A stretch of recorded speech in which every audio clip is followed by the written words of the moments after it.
Bonjour, je m'appelle Rafik Madani, je suis freelance juriste.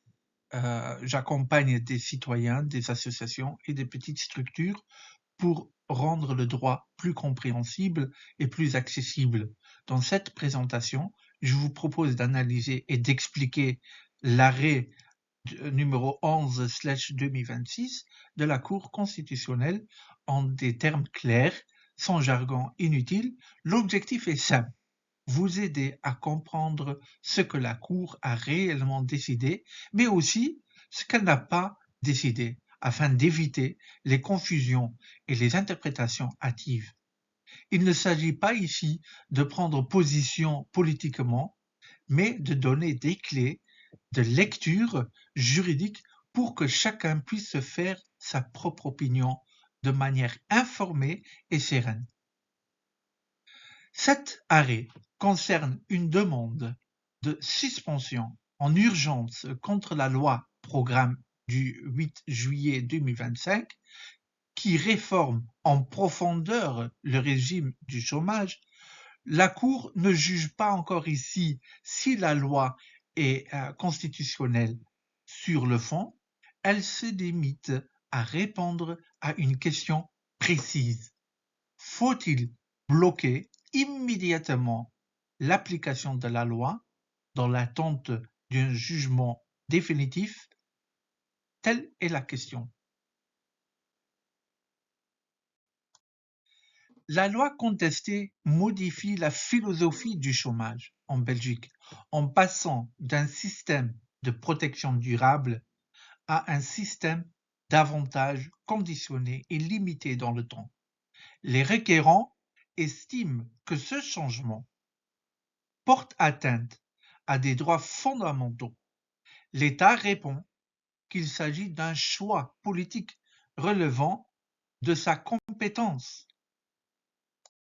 La Cour rappelle une règle essentielle: la suspension est exceptionnelle, elle n'est accordée que si deux conditions sont réunies en même temps. Premièrement, un préjudice grave et un préjudice difficilement réparable. Si l'une de ces deux conditions manque, la loi continue à s'appliquer provisoirement.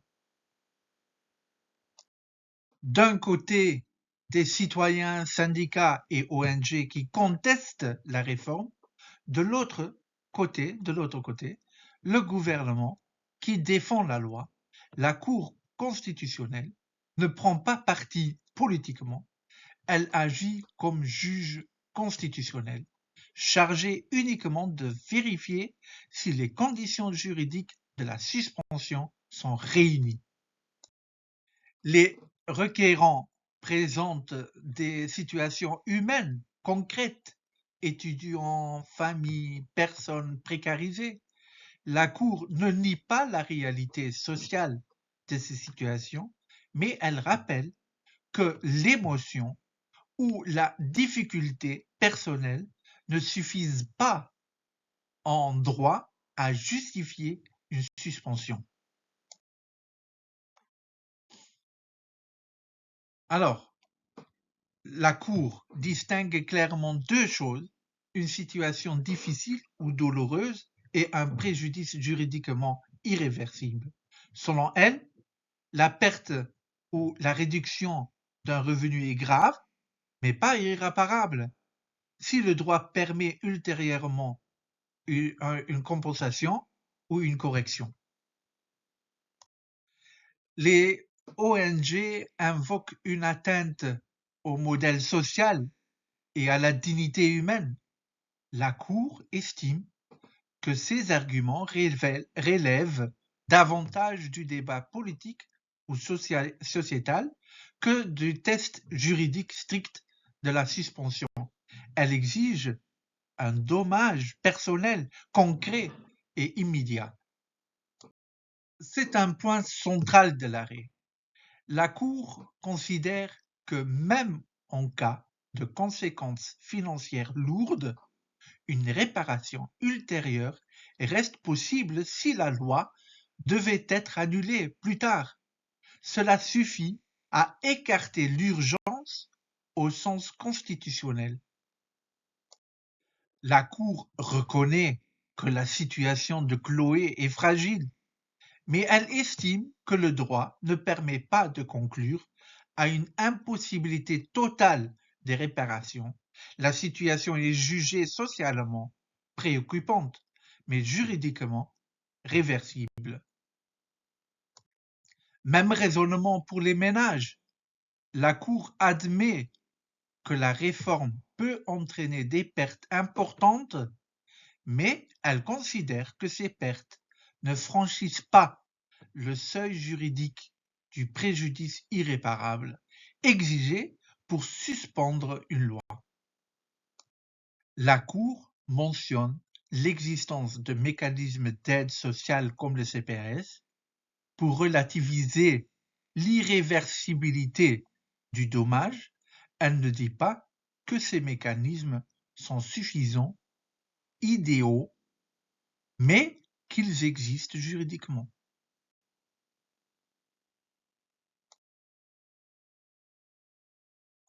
Alors, le gouvernement invoque l'objectif de retour à l'emploi et d'activation.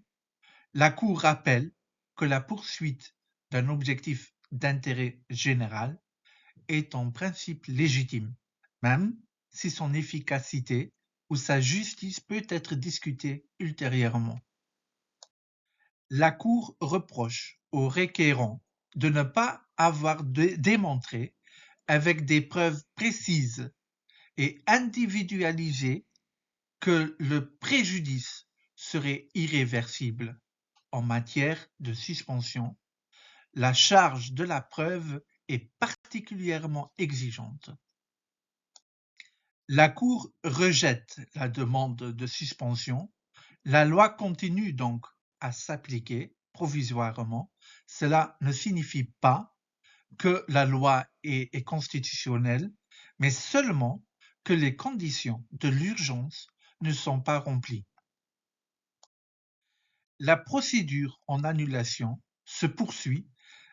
C'est à ce stade que la Cour examinera le fond du dossier, légalité, proportionnalité, protection sociale, dignité humaine. Le débat juridique principal est donc encore à venir. Ce que la Cour a dit et ce que la Cour n'a pas dit. Ok. Alors, tout d'abord, ce que la Cour a dit, elle a dit donc que la suspension en urgence n'était pas juridiquement justifiée.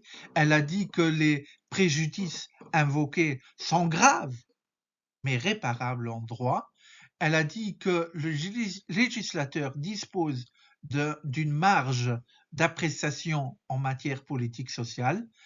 Et ce que la Cour n'a pas dit, que la réforme est juste ou socialement bonne. Elle n'a pas dit que la loi respecte la Constitution sur le fond. Elle n'a pas dit, excuse-moi, elle n'a pas dit que les situations humaines décrites sont acceptables. Elle n'a pas fermé le débat constitutionnel.